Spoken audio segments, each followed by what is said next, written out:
আকাশবাণী খবর পড়ছি প্রবাল আকাশবাণী খবর পড়ছি প্রবাল বন্দ্যোপাধ্যায়। এখনকার বিশেষ বিশেষ খবর। ঝাড়খণ্ড ও মহারাষ্ট্র বিধানসভা নির্বাচনের প্রচার জোর কদমে এগিয়ে চলেছে। বিভিন্ন রাজনৈতিক দলের শীর্ষ নেতৃবৃন্দ ভোটারদের মন জয়ে মিটিং, মিছিল ও রোড শোয়ে ব্যস্ত। প্রধানমন্ত্রী তথা বিজেপির শীর্ষ নেতা নরেন্দ্র মোদী আজ মহারাষ্ট্রের আকোলা ও নান্দেড়ে জনসভা করবেন। কংগ্রেস নেতা রাহুল গান্ধী ঝাড়খণ্ডের ধানবাদ ও জামশেদপুরে নির্বাচনী প্রচারে যোগ দিচ্ছেন। কেন্দ্রীয় সড়ক ও মহাসড়ক মন্ত্রী নীতিন গডকরি বলেছেন, দেশে সড়ক দুর্ঘটনা ও মৃত্যু এড়াতে সড়ক নির্মাণের পথে নিরাপত্তাকে সর্বাধিক গুরুত্ব দেওয়া উচিত। কেন্দ্রীয় স্বাস্থ্যমন্ত্রী নতুন দিল্লিতে চিকিৎসা সরঞ্জাম শিল্পকে আরও শক্তিশালী করতে একটি প্রকল্পের সূচনা করেছেন। ছট পুজো উদযাপনের পর পুণ্যার্থীদের বাড়ি ফেরার ব্যবস্থা করতে পূর্ব মধ্য রেলওয়ে আগামী 15 দিন বিহার থেকে 446টি বিশেষ ট্রেন চালাচ্ছে। আমেরিকায় রাষ্ট্রপতি নির্বাচনের আগে ডোনাল্ড ট্রাম্পকে হত্যা করার ষড়যন্ত্রে মার্কিন যুক্তরাষ্ট্র সরকার 3 জনের বিরুদ্ধে অভিযোগ দায়ের করেছে। ডারবানের কিংসমিডে প্রথম টি-20 ক্রিকেট ম্যাচে ভারত দক্ষিণ আফ্রিকাকে 61 রানে হারিয়ে 4 ম্যাচে টি-20 সিরিজে 1-0 এগিয়ে গেছে। আসছে বিস্তারিত সংবাদে। ঝাড়খণ্ড ও মহারাষ্ট্র বিধানসভা নির্বাচনের প্রচার জোর কদমে এগিয়ে চলেছে। বিভিন্ন রাজনৈতিক দলের শীর্ষ নেতৃবৃন্দ ভোটারদের মন জয়ে মিটিং, মিছিল ও রোড শোয়ে ব্যস্ত। প্রধানমন্ত্রী তথা বিজেপির শীর্ষ নেতা নরেন্দ্র মোদী আজ মহারাষ্ট্রের আকোলা ও নান্দেড়ে জনসভা করবেন। 288 আসনের মহারাষ্ট্র বিধানসভা নির্বাচন 20 নভেম্বর অনুষ্ঠিত হবে। ঝাড়খণ্ড বিধানসভার প্রথম দফা নির্বাচনের প্রচার শেষ হতে আর মাত্র দুদিন বাকি। কেন্দ্রীয় স্বরাষ্ট্রমন্ত্রী তথা বিজেপির প্রবীণ নেতা অমিত শাহ ঝাড়খণ্ডের জামশেদপুর, ছাতারপুর, হাজারিবাগ ও পটকা বিধানসভা কেন্দ্রের প্রার্থীর সমর্থনে প্রচার করবেন। জামশেদপুর পশ্চিম কেন্দ্রে তিনি রোড শোয়ে অংশ নেবেন। অন্যদিকে কংগ্রেস নেতা রাহুল গান্ধী পূর্ব সিংভূম জেলার ধানবাদ ও জামশেদপুরে বাগমারা বিধানসভা কেন্দ্রে নির্বাচনী সভায় যোগ দেবেন। প্রবীণ ঝাড়খণ্ড মুক্তি মোর্চা নেতা মুখ্যমন্ত্রী হেমন্ত সোরেন রাঁচি, খারসাওয়া ও মন্দার কেন্দ্রে প্রচার চালাবেন। এছাড়া আরজেডি, আরজসু ও বাম দলের নেতারাও প্রচারে যোগ দিচ্ছেন। 81 আসনের ঝাড়খণ্ড বিধানসভায় 2 দফায় নির্বাচন 13 ও 20 নভেম্বর অনুষ্ঠিত হবে।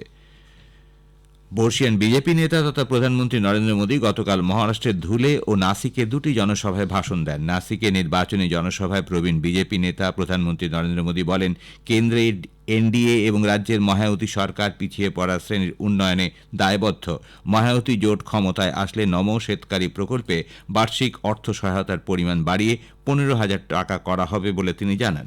বিজেপি নেতা কেন্দ্রীয় স্বরাষ্ট্রমন্ত্রী অমিত শাহ নির্বাচনী সভায় মহাবিকাশ আঘাড়ি জোটের সমালোচনা করে বলেন, এরা জম্মু কাশ্মীরে 370 ধারা আবারও বলবৎ করার জন্য দাবি জানাচ্ছেন ঠিকই, কিন্তু জোটের নেতা শরদ পাওয়ারের 4 প্রজন্মের পরেও 370 ধারাকে কার্যকর করতে দেয়া হবে না।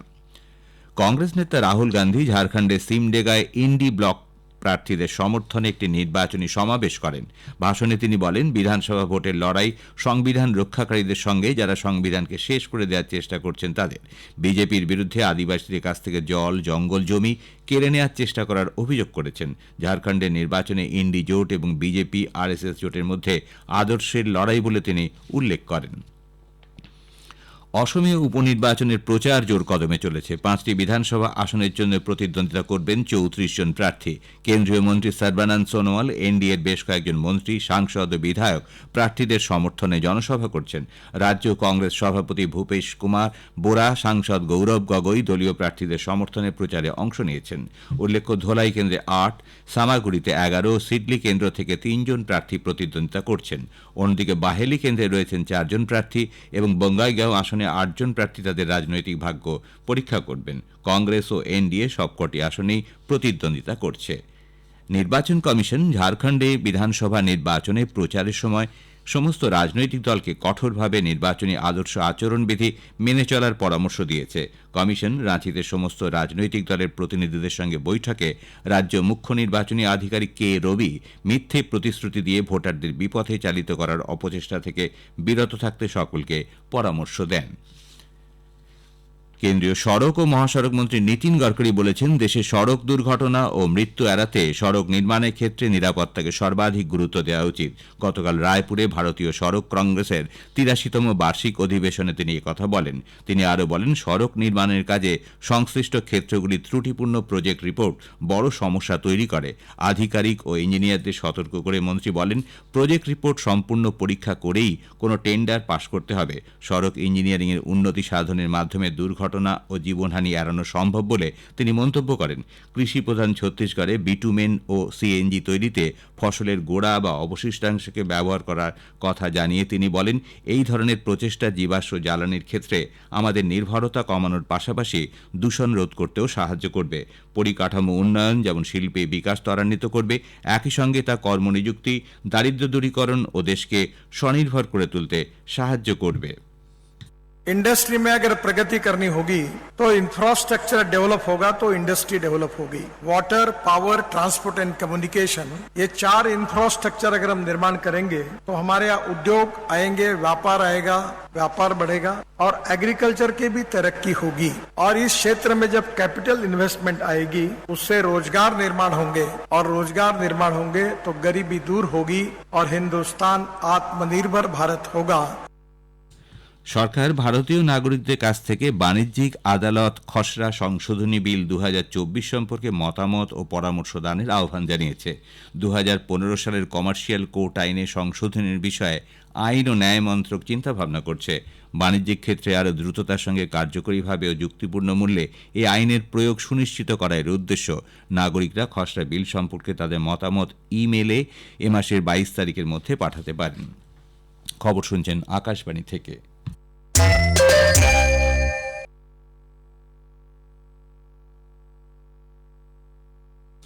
কেন্দ্রীয় স্বাস্থ্য, রসায়ন ও সারমন্ত্রী জগৎ প্রকাশ নাড্ডা গতকাল নতুন দিল্লিতে চিকিৎসা সরঞ্জাম শিল্পকে আরও শক্তিশালী করতে একটি প্রকল্পের সূচনা করেছেন।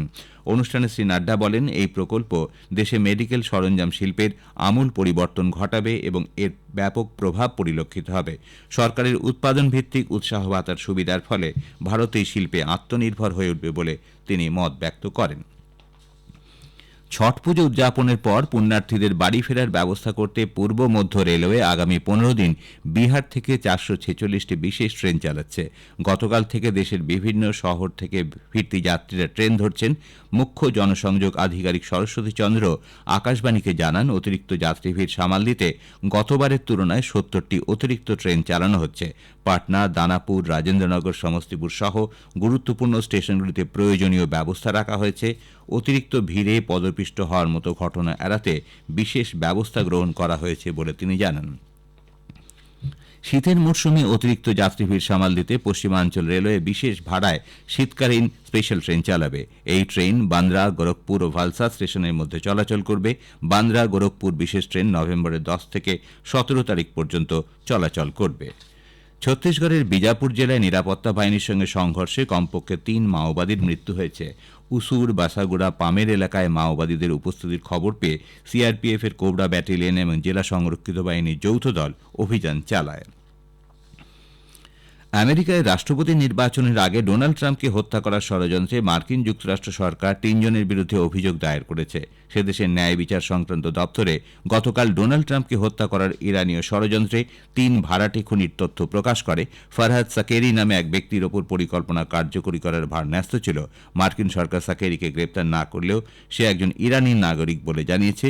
অন্য 2 জন হল আমেরিকার কার্লিসলি রিভেরা ও জনাথন লোডহল্ট। এদের 2 জনকে নিউ ইয়র্কের ব্রুকলিন ও স্টাটেন থেকে গ্রেপ্তার করা হয়। গতকাল তাদের আদালতে তোলা হয়েছে। বিদেশমন্ত্রী ডক্টর এস জয়শঙ্কর ভারত আসিয়ানের মধ্যে সহযোগিতার কৌশলগত গুরুত্বের উপর জোর দিয়েছেন। গতকাল সিঙ্গাপুরে ASEAN Bharat network of think ট্যাঙ্কসের 8ম গোলটেবিল বৈঠকে নিজের বক্তব্যে ডক্টর জয়শঙ্কর বলেন, ভারত এবং আসিয়ানভুক্ত দেশগুলির মধ্যে সহযোগিতা সমসাময়িক চ্যালেঞ্জগুলির মোকাবিলায় গুরুত্বপূর্ণ হতে পারে। দক্ষিণ কোরিয়ার ইকসানে কোরিয়ান মাস্টার্স প্রতিযোগিতায় পুরুষদের সিঙ্গলসের সেমিফাইনালে ভারতের কিরণ জর্জ আজ সকালে শীর্ষ বাছাই থাইল্যান্ডের কুনলাফুট ভেরিটসার্নের মুখোমুখি হবেন। গতকাল কোয়ার্টার ফাইনালে জর্জ 5ম বাছাই জাপানের টাকুমা ওয়েবেসিকে হারিয়ে দিয়েছেন। ডারবানের কিংসমিডে গতকাল প্রথম টি-20 ক্রিকেট ম্যাচে ভারত দক্ষিণ আফ্রিকাকে 61 রানে হারিয়ে 4 ম্যাচের টি-20 সিরিজে 1-0 এগিয়ে গেছে। সঞ্জু স্যামসন ম্যাচের সেরা হয়েছেন। শেষ করার আগে বিশেষ বিশেষ খবরের কিছু অংশ আবার পড়ছি। ঝাড়খণ্ড ও মহারাষ্ট্র বিধানসভা নির্বাচনের প্রচার জোর কদমে এগিয়ে চলেছে। কেন্দ্রীয় সড়ক ও মহাসড়ক মন্ত্রী নীতিন গডকরি বলেছেন, দেশে সড়ক দুর্ঘটনা ও মৃত্যু এড়াতে সড়ক নির্মাণের ক্ষেত্রে পথ নিরাপত্তাকে সর্বাধিক গুরুত্ব দেওয়া উচিত। ডারবানের কিংসমিটের প্রথম টি-20 ক্রিকেট ম্যাচে ভারত দক্ষিণ আফ্রিকাকে 61 রানে হারিয়ে 4 ম্যাচের টি-20 সিরিজে 1-0 এগিয়ে গেছে। খবর শেষ হলো।